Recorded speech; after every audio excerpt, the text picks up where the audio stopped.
ओम शांति।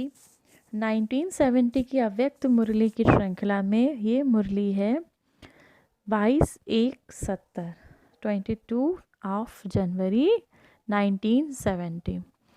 इस मुरली का शीर्षक है अंतिम कोर्स मन के भावों को जानना। अंतिम कोर्स मन के भावों को जानना। पहला कोर्स क्या है हमारा? पहला पार्ट क्या बाबा ने बताया? मैं कौन? आत्मा। अब बाबा लास्ट कोर्स क्या बता रहे हैं? अंतिम कोर्स कौन सा है? मन के भावों को जानना। आज बाप दादा बच्चों से पूछते हैं, सभी कहाँ बैठे हो और क्या देख रहे हो? अव्यक्त स्थिति में हो, स्थित हो, अव्यक्त रूप को देख रहे हो या व्यक्त में अव्यक्त को देखने का प्रयत्न करते हो? इस दुनिया में आवाज़ है। कौन सी दुनिया में? इस व्यक्त दुनिया में आवाज़ है। अव्यक्त दुनिया में आवाज़ नहीं है। बाबा डिफरेंस बता रहे हैं। तुम जिस दुनिया में रहते हो यहाँ तो आवाज़ है और अव्यक्त दुनिया आवाज़ से परे है। इसीलिए बाप सभी बच्चों को आवाज़ से परे ले जाने की ड्रिल सिखा रहे हैं। बाबा बच्चों को आवाज़ से परे ले जाने की ड्रिल सिखा रहे हैं। 1 सेकंड में आवाज़ में आना, 1 सेकंड में आवाज़ से परे हो जाना, ऐसा अभ्यास इस वर्तमान समय में बहुत आवश्यक है। 1 सेकंड में आवाज़ में आना और 1 सेकंड में आवाज़ से परे हो जाना, अपने घर में स्थित हो जाना, माना परम धाम में आवाज़ से परे स्थित हो जाना। अभ्यास इस वर्तमान समय में बहुत आवश्यक है। वह समय भी आएगा जैसे जैसे अव्यक्त स्थिति में स्थित हो जाएंगे, वैसे वैसे नैनों के इशारों से किसके मन को भाव को जान जाएंगे।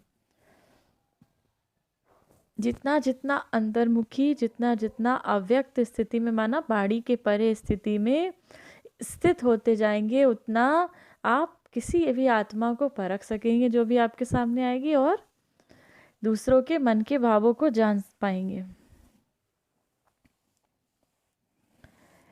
वह समय भी आएगा जैसे जैसे अव्यक्त स्थिति में स्थित होंगे वैसे ही नैनों के इशारों से किसी के मन के भाव को जान जाएंगे। कोई से बोलने व सुनने की आवश्यकता नहीं होगी, किसी से बोलने या सुनने की आवश्यकता नहीं होगी। ऐसा समय अब आने वाला है जैसे बाप दादा के सामने जब आते हो तो बिना सुनाए हुए भी आप सभी के मन के संकल्प, मन के भावों को जान लेते हैं। बाबा ने कहा जैसे बाप दादा के सामने जब आते हो तो बिना सुनाए हुए भी आप सभी के मन के संकल्प, मन के भावों को जान लेते हैं। बाबा बच्चों के मन के संकल्पों को जान लेते हैं, मन के भावों को जान लेते हैं, बाबा को बच्चे सुनाए ना सुनाए। वैसे ही आप बच्चों को भी यही अंतिम कोर्स पढ़ना है। जैसे मुख की भाषा कही जाती है वैसे ही फिर रूहों की रूहानी होती है, जिसे रूह रिहान कहते हैं। बाबा कहते हैं जैसे मुख की भाषा होती है ऐसे ही आत्माओं को बाबा दूसरा शब्द भी कहते हैं रूह। तो बाबा कहते हैं ऐसे रूहों की, माना आत्माओं की रूह रिहान भी होती है। किससे रूह रिहान होती है?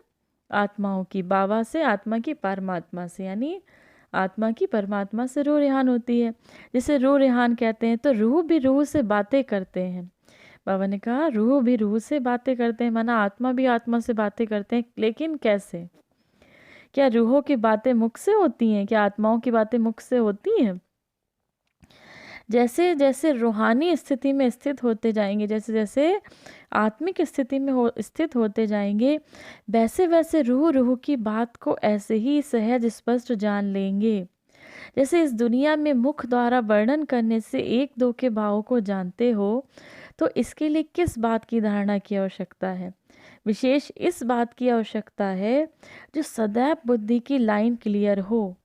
बाबा ने कहा जैसे दुनिया में मुख द्वारा वर्णन करने से एक दो के भाव को जानते हो, कोई अपनी बात कहना चाहता है तो हम लोग क्या करते हैं? मुख का यूज़ करते हैं, मुंह से बोलते हैं कि हमें ये चीज़ चाहिए। तो बाबा कहते हैं जैसे मुख से बोलते हो वैसे ही भावों को जानते हो। इसके लिए अब इसके लिए किस बात की धारणा की आवश्यकता है? किसके लिए? रूह रिहान की। अगर आत्मा की आत्मा से बात करनी है या आत्मा को परमात्मा से बात करनी है तो किस धारणा की आवश्यकता है? तो बाबा स्पष्ट करते हैं विशेष इस बात की आवश्यकता है जो सदैव बुद्धि की लाइन क्लियर हो। कोई भी अपने बुद्धि में व मन में डिस्टरबेंस होगा तो लाइन क्लियर नहीं होगी। तो बाबा ने कहा अगर किसी के भावों को जानना है तो हमेशा अगर बुद्धि की लाइन क्लियर होगी तो कोई भी अपने मन बुद्धि में डिस्टरबेंस होगा तो लाइन क्लियर नहीं होगी। मन में बहुत ज़्यादा संकल्प चल रहे होंगे तो लाइन क्लियर होगी? किसी के भावों को जान सकेंगे? बाबा से कनेक्ट हो पाएंगे? नहीं हो सकते। एक दो के संकल्पों को भाव नहीं जान सकेंगे।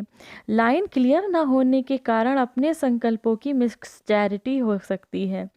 इसीलिए हर एक को देखना चाहिए कि हमारी बुद्धि की लाइन क्लियर है। बुद्धि में कोई भी किसी भी प्रकार का विघ्न तो नहीं सताता है। अटूल, अटल, अथक, ये तीनों ही बातें जीवन में हैं। अगर इन तीनों बातों में से एक बात की भी कमी है तो समझना चाहिए कि बुद्धि की लाइन क्लियर नहीं है। अगर अटूट, अटल, अथक, ये तीनों बातों की कमी है, तीनों में से किसी भी बात की कमी है, तो समझना चाहिए कि बुद्धि की लाइन क्लियर नहीं है। जब बुद्धि की लाइन क्लियर हो जाएगी तो उसकी स्थिति, स्मृति क्या होगी? जितनी जितनी बुद्धि की लाइन अर्थात पुरुषार्थ की लाइन क्लियर होगी, उतना उतना क्या स्मृति में रहेगा? कोई भी बात में उनके सामने भविष्य ऐसा ही स्पष्ट होगा जैसे वर्तमान में स्पष्ट होता है। उसके लिए वर्तमान और भविष्य एक समान हो जाएंगे।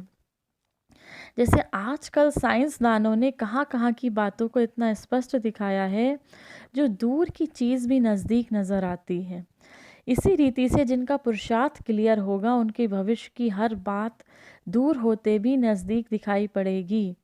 जैसे आजकल टेलीविज़न में देखते बाबा कहते हैं कि जैसे वर्तमान और भविष्य में एक समान हो जाएंगे। कोई भी बात सामने भविष्य में होगी तो ऐसे स्पष्ट होगा जैसे वर्तमान स्पष्ट होता है।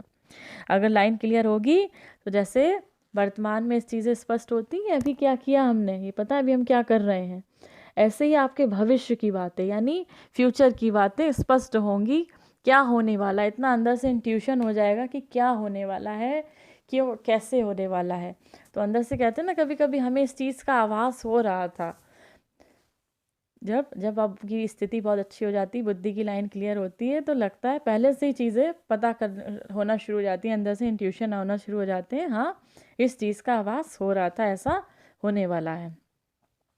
उसके लिए वर्तमान और भविष्य एक समान हो जाएंगे। जैसे आजकल साइंसदानों ने कहाँ कहाँ की बातों को इतना स्पष्ट दिखाया है। जैसे साइंस वाले हैं ना, दूर की चीज़ भी नज़दीक नज़र आती है। इसी रीति से जिनका पुरुषार्थ क्लियर होगा, उनकी भविष्य की हर बात दूर होते भी नज़दीक दिखाई पड़ेगी। जैसे आजकल टेलीविज़न में देखते हैं तो सभी स्पष्ट दिखाई पड़ता है, तो उनकी बुद्धि और उनकी दृष्टि टेलीविज़न की भांति सभी बातें स्पष्ट देखेंगी और जानेंगी, और कोई भी बात में पुरुषार्थ की मुश्किलात नहीं होगी। तो वह अनुभव, वह अंतिम स्थिति की परख अपने आप में देखो कि कहाँ तक अंतिम स्थिति के नज़दीक है। जैसे सूर्य अपने जब पूरे प्रकाश में आ जाता है तो हर चीज़ स्पष्ट देखने में आती है। जो अंधकार है, धुंध है, बस सब खत्म हो जाता है। इसी रीति जब सर्वशक्तिमान ज्ञान सूर्य के साथ अटूट संबंध है। अब इस बात को बाबा कितना अच्छा एग्जाम्पल देने, बाबा कहते हैं जब सूर्य अपने पूरे प्रकाश में आ जाता है तो जो अंधकार है, धुंध, सब खत्म हो जाता है। जब सूर्य निकलता है तो अंधकार सारा, ऐसा तो नहीं कि आज थोड़ी जगह कहीं पे रात होती है, कहीं पे सूर्य की रोशनी है, नहीं, वो चारों तरफ प्रकाश ही प्रकाश हो जाता है। तो जो धुंध है, अंधकार है, वो सब खत्म हो जाता है। इसी रीति जब बाबा से, शिव बाबा से, सर्वशक्तिमान से ज्ञान सूर्य के साथ अटूट संबंध है, तो अपने आप में भी ऐसे ही हर बात स्पष्ट देखने में आएगी। और जो चलते चलते पुरुषार्थ में माया का अंधकार व धुंध आ जाता है, तो जो सत्य बात को छिपाने वाले हैं वह हट जाएंगे। इसीलिए सदैव दो बातें याद रखना है कि आज के इस अलौकिक मेले में जो सभी बच्चे आए हैं, बाबा बच्चों से कहते हैं आज के अलौकिक मेले में, अलौकिक मेला माना जो बाबा का, आत्मा का, परमात्मा से जो मिलन का, जो बाबा मिलन का। बाबा जो बच्चे सामने उस टाइम पे बैठे हैं 1970 में, उनसे बाबा बात कर रहे हैं कि जो इस मेले में आए हैं वह जैसे लौकिक बाप अपने बच्चों को मेले में ले जाते हैं, तो जो बहुत प्यारे बच्चे होते हैं उनको कोई ना कोई चीज़ ला कर देते हैं। तो बाप दादा भी आज के इस अनोखे मेले में आप सभी बच्चों को कौन सी अनोखी चीज़ देंगे? बाबा बच्चों से कहते हैं जैसे लौकिक पिता होते हैं ना, हमारे जो शरीर के पिता हैं, तो वो अगर हमें किसी मेले में ले जाते हैं तो हमको कुछ ना कुछ दिलवाते हैं। तो जो बहुत प्यारे बच्चे होते हैं उनको ही तो माता पिता दिलवाते हैं, ये चीज़ दिलवा देते हैं जब किसी मेले में जाते हैं। ऐसे ही बाबा कहते हैं कि आपके जो बाप दादा हैं, इस अनोखे मेले में आप सभी बच्चों को कौन सी अनोखी चीज़ देंगे? आज के इस मधुर मिलन के मेले का यादगार बाप दादा क्या दे रहे हैं कि सदैव शुभ चिंतक और शुभ चिंतन में रहना। बाबा बच्चों को क्या दे रहे हैं मधुर मिलन के यादगार कि सदैव शुभ चिंतक और शुभ चिंतन में रहना। शुभ चिंतन और शुभ चिंतक, ये दो बातें सदैव याद रखना। कौन सी दो बातें? शुभ चिंतन, हमेशा शुभ चिंतन करना, और शुभ चिंतक रहना सभी का। जैसे कहते हैं ना, ये सबका शुभ चिंतक है। शुभ चिंतन से अपनी स्थिति बना सकेंगे और शुभ चिंतक बनने से अनेक आत्माओं की सेवा कर सकेंगे। तो आज के बदन से आए हुए सभी बच्चों के प्रति अविनाशी सौगात है। बाप दादा का स्नेह अधिक है, वह बच्चों का अधिक है। कोई कोई बच्चे सोचते होंगे हम सभी का स्नेह बाप दादा से ज़्यादा है। कोई कोई है भी, लेकिन मेजॉरिटी नहीं। स्नेह है लेकिन अटूट और एक रस स्नेह नहीं है। बाबा ने कहा, बाबा बच्चे, कोई कोई बच्चे सोचते होंगे हम सभी का स्नेह बाबा से ज़्यादा है। बच्चे यही सोचते हैं कि हमारा स्नेह बाबा से ज़्यादा है, लेकिन कोई कोई है भी, लेकिन मेजॉरिटी नहीं। प्यार तो बाबा से बच्चे सब करते हैं, लेकिन अटूट और एक रस प्यार नहीं करते हैं। बाबा कहते हैं प्यार मेरा हर बच्चा मुझसे करता है, लेकिन अटूट और एक रस नहीं है। जैसे आज तो बाबा से बहुत प्यार आया, बहुत मेडिटेशन अच्छा किया, बहुत अच्छा योग लगा।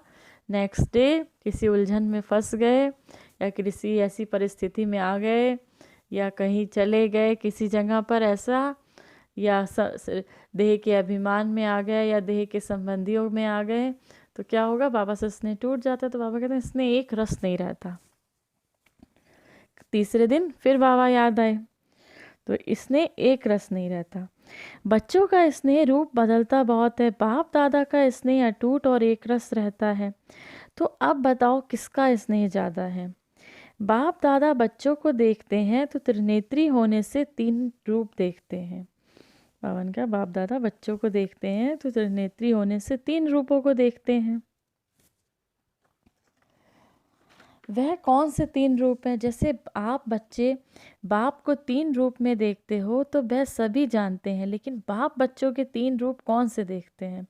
बाबा बच्चों के तीन रूप कौन से देखते हैं? एक तो पुरुषार्थी रूप, दूसरा अब संगम का भविष्य जो फरिश्ता रूप, तीसरा भविष्य का देवता रूप। पहला कौन सा रूप? पुरुषार्थी रूप, माना जो हम सब पुरुषार्थ कर रहे हैं बाबा के लिए। पुरुषार्थ माना पुरुषार्थ कर रहे हैं, कितना कितना हम मनके की माला में नंबर वार बन सके, नंबर 1 पे आ सके। हम सब बच्चे पुरुषार्थ कर रहे हैं, सब यथाशक्ति यथा योग्य पुरुषार्थ कर रहे हैं। जिसके पास जितनी शक्ति है, हर बच्चा बाबा का पुरुषार्थ कर रहा है कि बाबा हमें लेने आए हैं। बाबा के प्यार के लिए पुरुषार्थ कर रहे हैं, सर्विस के लिए पुरुषार्थ कर रहे हैं, बच्चे सतयुग में जाने के लिए पुरुषार्थ कर रहे हैं।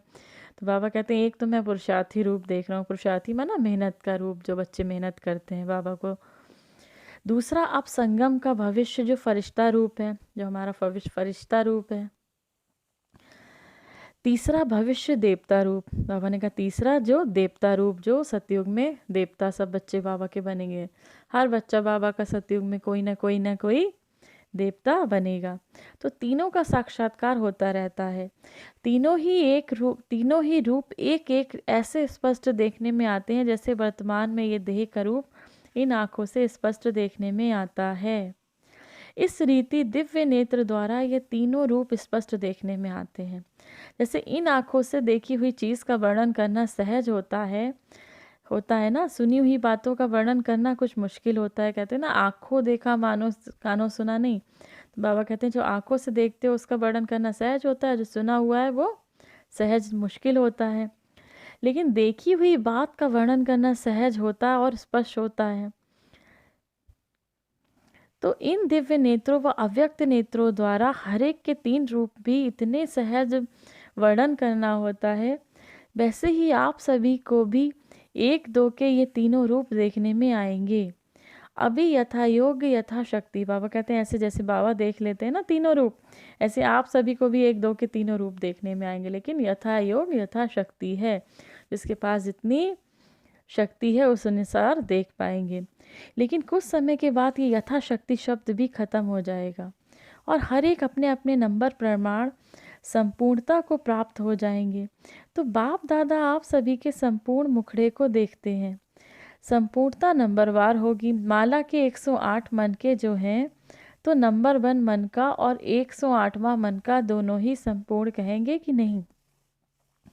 तो बाप दादा आप सभी के संपूर्ण मुखड़े देखते हैं। बाबा कहते हैं संपूर्णता नंबरवार होगी। माला के 108 मन के हैं, 108 की माला होती है ना, तो नंबर 1 मन का और 108वां मन का दोनों ही संपूर्ण कहेंगे कि नहीं। विजयी रत्न कहेंगे। विजयी रत्न अर्थात अपने नंबर प्रमाण संपूर्णता को प्राप्त हो, अपने नंबर प्रमाण संपूर्णता को प्राप्त हो। उनके लिए सारे ड्रामे के अंदर वही संपूर्णता की फर्स्ट स्टेज है। जैसे सतयुग में विश्व महाराजन तो 8वां भी कहलाएगा, लेकिन फर्स्ट विश्व महाराजन की सृष्टि के संपूर्ण सुख और 8वें के संपूर्णता के सुख में अंतर होगा ना। बाबा ने कहा जैसे सतयुग में विश्व महाराजन तो 8वां भी कहलाएगा।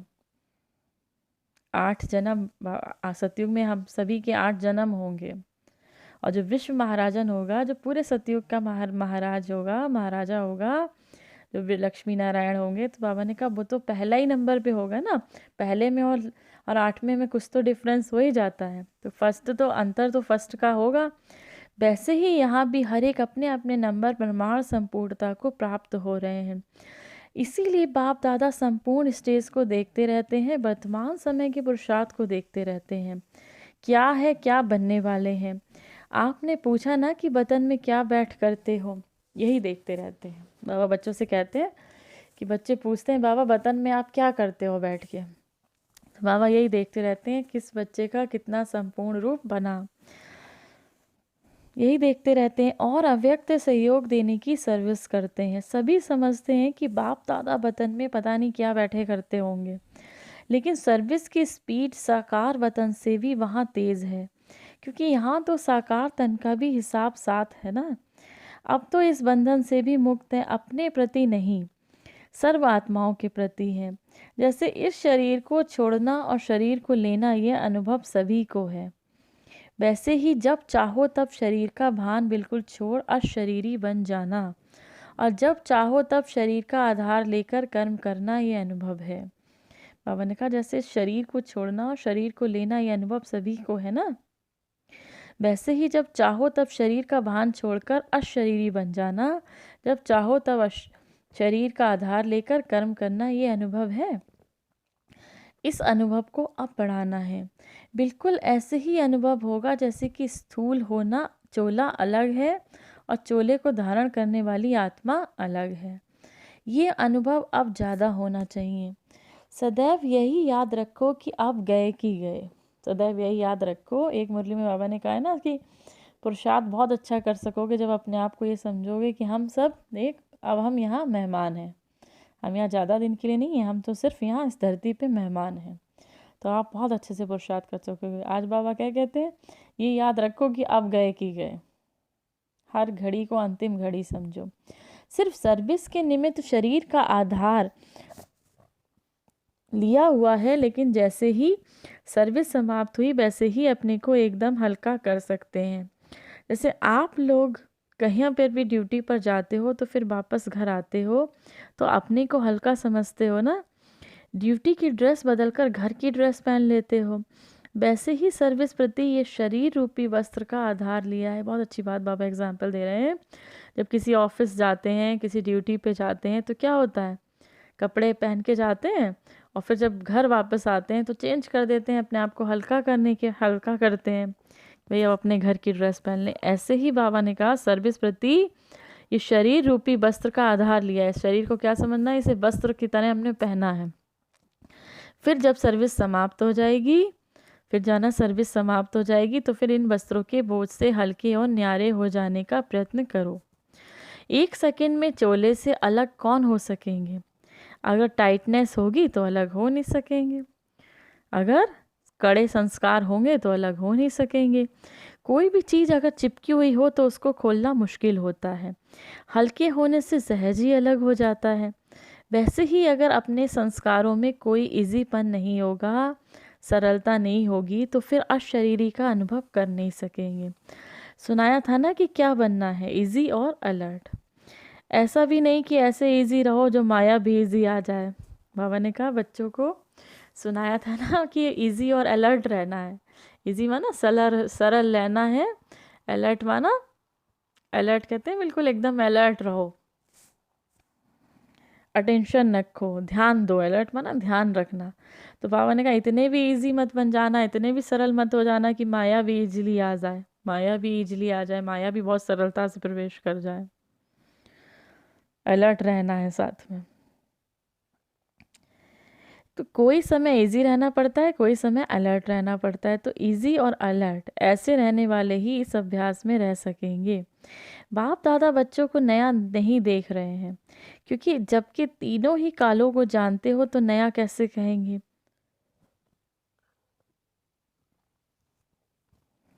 इसीलिए सभी अति पुराने हैं। कितने भी पुराने हैं वह हिसाब निकाल नहीं सकते। तो अपने को नया नहीं समझना है, अपने को नया नहीं समझना है। हम तो ज्ञान ये नहीं सोचना है भी हम नए नए ज्ञान में आए हैं।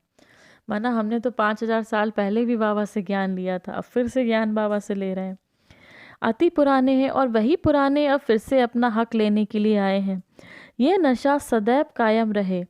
यह भी कभी नहीं बोलना कि पुरुषार्थ करेंगे देखेंगे, नहीं, जो लास्ट में आए उनको यही सोचना है कि हम फर्स्ट जाएंगे। बाबा ने कहा दिल शिकस्त नहीं होना है कि हम पुरुषार्थ करेंगे देखेंगे, बल्कि जो लास्ट में आए उनको यही सोचना है कि हम फर्स्ट जाएंगे। अगर फास्ट का लक्ष्य, उनको और फास्ट जाना पड़ेगा, उनको फर्स्ट जाने के लिए और फास्ट जाना होगा। अगर फास्ट का लक्ष्य रखेंगे, फास्ट माना बहुत तेज जाना होगा, अगर फास्ट का लक्ष्य रखेंगे तो पुरुषार्थ भी ऐसे ही होगा। इसीलिए कभी भी ये नहीं सोचना है कि हम लोग तो पीछे आए हैं तो प्रजा बन जाएंगे। नहीं, पीछे आने वालों को भी अधिकार है राज्य पद में आने का। पीछे वालों को भी अधिकार है, बाबा कहते हैं, आगे आने का। अच्छा, अव्यक्त मुलाकात भी मिलन ही है। इसीलिए सभी को यही निश्चय रखना है कि हम राजपद लेकर छोड़ेंगे, राजपद लेकर ही छोड़ेंगे। हम नहीं बनेंगे तो कौन बनेंगे। कोटों में कौन सी आत्माएं गिनी जाती हैं? ऐसे कोटों में से कोई हम आत्माएं ड्रामा के अंदर हैं। ये अपना निश्चय नहीं भूलना है। बाप दादा सभी बच्चों को भविष्य देख रहे हैं, हर्षित होते हैं। ये एक एक का मिलना मन की बात तो है ही, ये है। लेकिन आप सबके समान इस व्यक्त दुनिया में बाप दादा को अभी ये व्यक्त दुनिया नहीं है, तो आपके दुनिया के प्रमाण समय को भी देखना पड़ता है। बाबा ने कहा बाप दादा को ये व्यक्त दुनिया नहीं है, तो आपकी दुनिया है ना, तो उसके समय भी देखते हैं। अरे बाबा, समय भी तो देखते हैं ना, ये कितना समय हो गया। तो बाबा कहते हैं आपकी दुनिया के अनुसार हमको समय भी देखना पड़ता है। तो आपके दुनिया के प्रमाण समय को भी देखना पड़ता है। बतन में तो समय होता नहीं, घड़ी नहीं होती है। सूक्ष्म बतन में और परम धाम में तो घड़ी होती नहीं है। लेकिन इस व्यक्त दुनिया में ये सभी बातें देखनी पड़ती हैं। वहाँ तो जब सूर्य चांद ही नहीं तो रात दिन किस हिसाब से हो। इसीलिए समय का बंधन नहीं है, इसीलिए समय का बंधन नहीं है। बाबा ने कहा वहाँ ना तो वहाँ घड़ी है ना कुछ है, तो वहाँ पे तो कोई समय का बंधन नहीं है। ये थी हमारे मीठे मीठे प्यारे प्यारे बाबा की बहुत सुंदर मुरली, जिसका शीर्षक है अंतिम कोर्स मन के भावों को जानना। तो बाबा बच्चों को समझा रहे हैं। एक बार फिर से कुछ पॉइंट्स रिवाइज करते हैं। बाबा ने कहा जैसे इस वाणी की दुनिया में आते हो ना, व्यक्त भाव से आते हो, कोई बात समझाना होता है तो व्यक्त में आते हो। अब क्या प्रैक्टिस करनी है बच्चों को? 1 सेकंड में आवाज़ में आना, 1 सेकंड में आवाज़ से परे जाना। 1 सेकंड में तभी आप, बाबा ने कहा जितना जितना आवाज़ से परे रहेंगे उससे क्या होगा, उतना रूह रिहान कर सकेंगे। रूहों से माना का कि आत्मा, कहते ना आत्मा की आत्मा से बात कर सकेंगे। बाबा ने कहा कि आप किसी के मन के भावों को जान सकेंगे। अगर आपकी बुद्धि की लेकिन कैसे जान सकेंगे? जब तक आपके मन में बुद्धि में कोई डिस्टर्बेंस है तब नहीं जान सकेंगे। जब बुद्धि की लाइन क्लियर होगी तभी इन भावों को जान सकेंगे। इसके लिए बाबा कह रहे 3 बातें ध्यान रखना। अटूट, अटल, अथक, ये 3 बातें जितनी जितनी स्पष्ट होंगी, जितनी जितनी जीवन में होंगी, उतना ही उतना आपकी बुद्धि की लाइन क्लियर होगी। तो बाबा कहते हैं जैसे टेलीविज़न वाले होते हैं ना, कि दूर की चीज़ भी स्पष्ट दिखाई देती है, दूर की चीज़ भी स्पष्ट दिखाई देती है, ऐसे ऐसे आजकल की चीज़ें होती हैं। तो बाबा ने कहा वैसे ही आपको भी अपना जैसे वर्तमान दिखता है, वैसे ही आपको भविष्य भी दिखेगा, फ्यूचर भी दिखना होगा। किसी का आप भविष्य भी देख सकेंगे कि क्या हो सकता है आने वाले में, मतलब आप भविष्य की चीज़ों को भी जान सकेंगे। लेकिन इसके लिए जितना जितना सर्वशक्तिमान से अटूट संबंध होगा, उतना उतना इन चीज़ों को आप जान सकेंगे। बाबा कहते हैं बच्चों में क्या होता है, 2 बातें आज बाबा बता रहे हैं बच्चों को, कि बाबा बच्चों को आज कहते हैं जैसे लौकिक में पिता होते हैं ना, जो अपने बच्चों को, जो बच्चे को जिनको प्यार करते हैं, कहीं मेले में ले जाते हैं तो उनको कोई चीज़ दिलाते हैं। तो बाबा कह रहे हैं आज बच्चों को बाबा क्या यादगार दे रहे हैं। बाबा कहते हैं 2 चीज़ें रखना, एक तो शुभ चिंतन, दूसरा शुभ चिंतक। शुभ चिंतन से आपका कल्याण और शुभ चिंतक से सर्वात्माओं का कल्याण। तो बाबा ने कहा सर्वात्माओं का कल्याण। अब बाबा कहते हैं बच्चों का, बाप दादा का तो स्नेह बच्चों से बहुत है, लेकिन बच्चों का स्नेह अटूट और एक रस नहीं है। स्नेह तो है लेकिन अटूट और एक रस नहीं है। जिस दिन ये अटूट और एक रस शब्द आ जाएगा जीवन में बच्चों के, उस दिन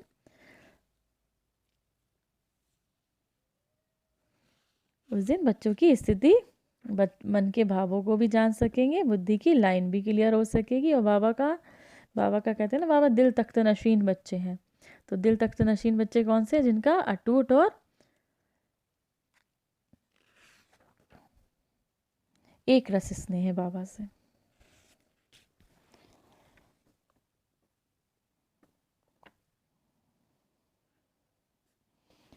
तीसरी चीज़ बाबा कहते हैं बच्चों से कि जैसे आपने सर्विस के लिए, जैसे ये किसी आप ऑफिस जाते हैं, ड्यूटी पे जाते हैं, तो घर जब आते हैं तो चेंज करते हैं, बस ऐसे ही आप ये समझिए कि जो शरीर है आपने सर्विस के लिए ले रखा है, लोन है, और जब इसे छोड़ना है ईजिली इसे छोड़ सकें, इसे शरीर को ईजिली छोड़कर अशरीरी बनकर परम धाम में बाबा से मिलन मना सके। तो ये कैसे हो सकेगा? जब ईजीनेस होगी, अलर्टनेस होगी। बाबा ने कहा 2 शब्द, पर इतना भी इजी नहीं हो जाना है कि माया भी प्रवेश कर जाए, माया भी इजी हो जाए।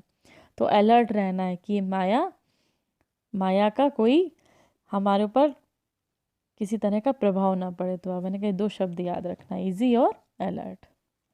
ये भी बाबा बच्चों से कहते हैं जो नए आए हैं उनको ये नहीं सोचना है कि हमने तो अब प्रजा बनना पड़ेगा, हम तो जा नहीं सकेंगे, बल्कि उनको और इतना फास्ट पुरुषार्थ करना है कि वो भी माला के मनके में बहुत आगे जा सके। तो आप सभी, कहती हमारे बाबा की प्यारे सी मुरली, आप सभी बाबा के बच्चों को याद प्यार और नमस्ते। हमारे मीठे मीठे प्यारे प्यारे बाबा को याद प्यार और नमस्ते। ओम शांति, ओम शांति, ओम शांति।